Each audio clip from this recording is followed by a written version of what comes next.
Alright everyone, it's time for Occult Literature number 132, Pagan Prayers by Amara Ellis Ryan. Now, actually a really good work, but first, as always, link in the description to my edition of this work on Amazon. I can't remember if there are actually any other editions. Might be the only one of this particular work. Second and third links to, respectively, my Blogspot and WordPress blogs, where you can find all of my literature. Nice and categorized, neat and clean, easily navigable, including on WordPress now as of a few months ago. Really nice. This particular work, let me get something out of the way first that I found hilarious. This shows the formatting changes that have been generally adopted in literature over time. In the early 1900s, having large spacing both between words and lines was very common. And having blank pages with a few words or some design on them randomly spaced throughout the document. In some cases they illustrate a point, in some cases they seem to be just for decor. Those were common too. If you translate that to a generally more compacted modern format, sometimes a document that's hundreds of pages long drops to the sub 100 page level.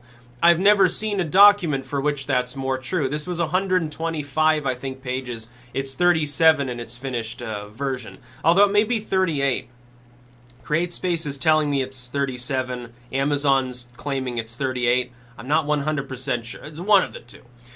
Basically, this is a collection, though, of pagan lore. From Egypt, from Persia, certain Mesoamerican tribes, the Hindu and Buddhist traditions, among others.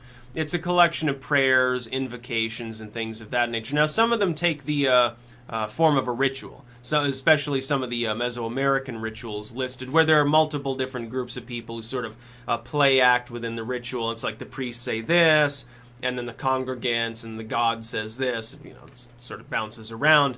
Others are more simplistic. From the occult perspective, this is useful because potentially some of these things can actually be used as a form of worship still. Like if you're a pantheist or a pagan in any of these paths, you might actually consider this to be sacred writing, at least within your tradition or whatever traditions you have adopted.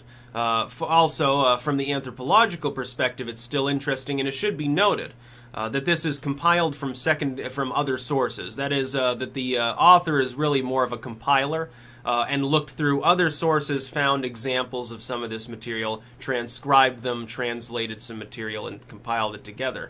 Now, and it should also be noted that the particular author has at least 2 other works that she made during her life that also were compilations of similar material as well, including one, I believe, specifically on the Navajo. So it's some interesting content. It goes beyond a lot of these things. If it delves into paganism, it's one path. It's like, this is a book on Norse paganism. That's a book on the Greek pagan tradition. This is a historical study of Hinduism.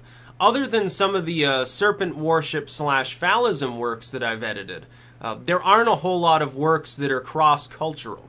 This is one of those few works that is. And again, it's more compact than its original form, same content. And also, in editing this, I chose to leave the actual prayers and invocations intact as they were, specifically because they've already been transcribed and translated.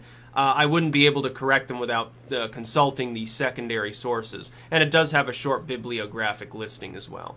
So again, link in the description to where you can purchase my edition of this work, second and third links to my books, blogs. Highly recommended, especially for anyone interested, again, in the pagan side of occultism.